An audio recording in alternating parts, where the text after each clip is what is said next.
Yeah, but as I said, they signed to Nashville in Nashville, so so just it does show the difference between it not only and who have I remember listening to DJ Carl Kent when he got signed when he was working for Elektra Records with um with um with Sylvia Rhone, and he saw the contracts and he was like, "Oh, what's going on?" And she said, "Hey, it's not our job to teach them the business.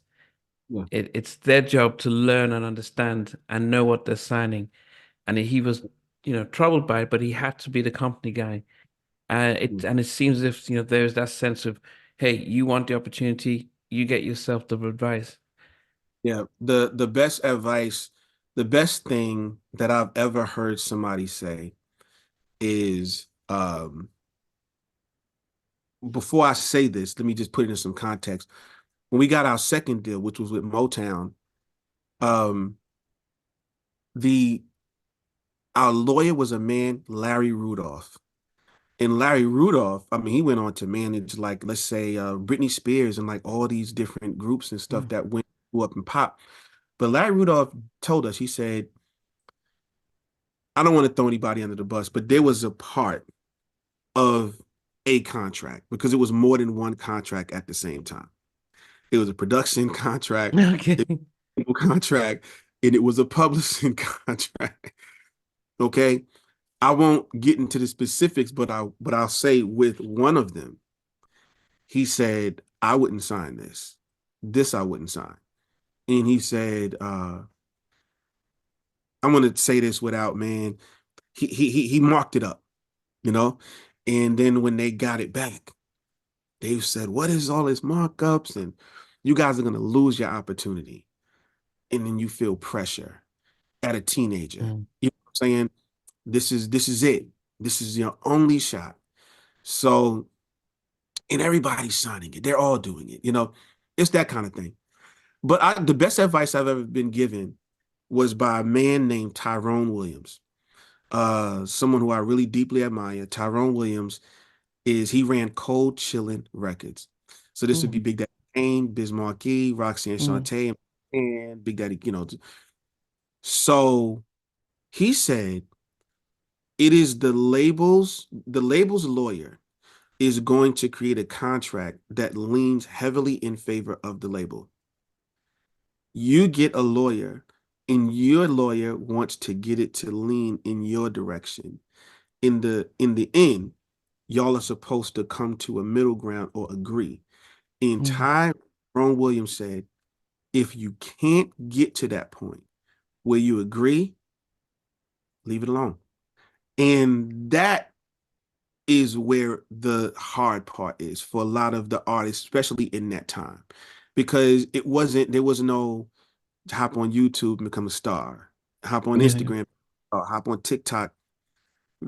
On average, the average person will never meet someone who got a record deal at that time. It was Yeah. that rare of an occurrence to have a record deal and then come out and be on the Yeah. radio, on television. That was rare. That was holy ground. That was rare.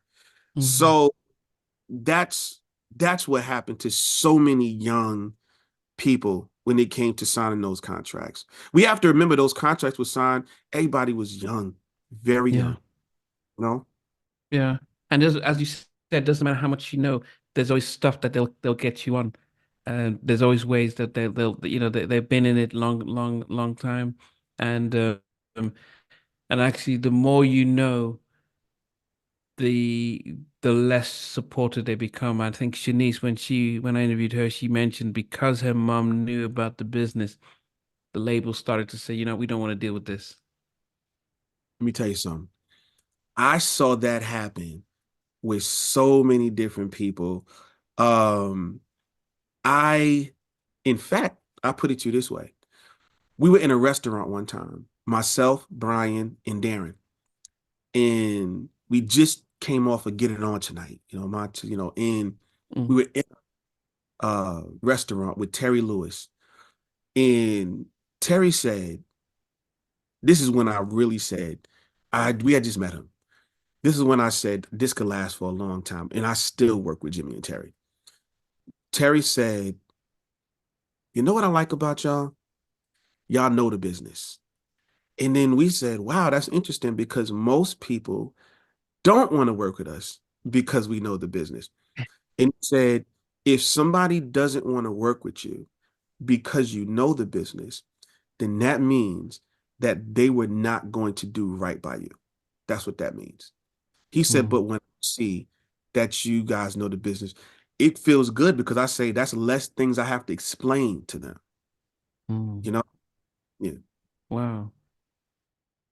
Yeah, I mean, as I said, Jimmy and Terry, living legends as they are. But before we get to them, then you Oh yeah. guys get to um when you guys sang with well, Island, um, how does Albie Shaw come on board? So so we had met Al earlier. Then there was a period of time where we were working with both. Well, how do I put this? We went on the road with Al B. Shaw. I was still in the eighth grade. We went on the Was road. he promoting was it Sexy Verses? Sexy Verses had already been out. Okay. So I don't know if he had anything current, but that was the last thing that he had. So the Okay. most current thing that he was singing was like Right right now. now, I love that Yeah, yeah, song. yeah, yeah. Yeah. Brilliant songwriter and Yeah. producer. Al learned so much from Al B. Shaw. Shout out to Al.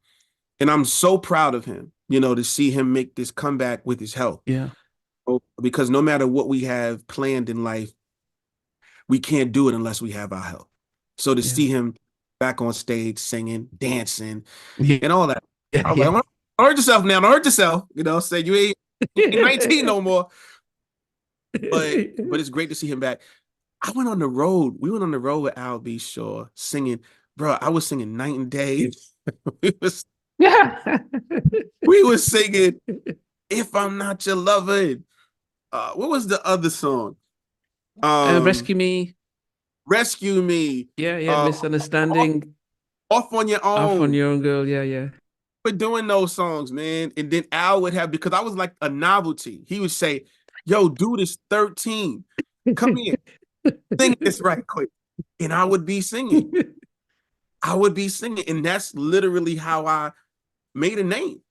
A Wow. lot of these guys, Dave, people that was really cool with Al, that's how they got to know me. They got to know me through Al B. Shaw. Wow. And Al B was the one who was talking, "Oh, you got JoJo, you got Casey, you got Dave, you got this one, you got that one." Little Tone, Little Tone. That's how my name kind of started ringing bells among like the elite vocalists that I admire through Al B. Shaw. Hey guys, thanks for watching. Thanks for being a part of Halftime Chat. Please remember to subscribe, share, and comment.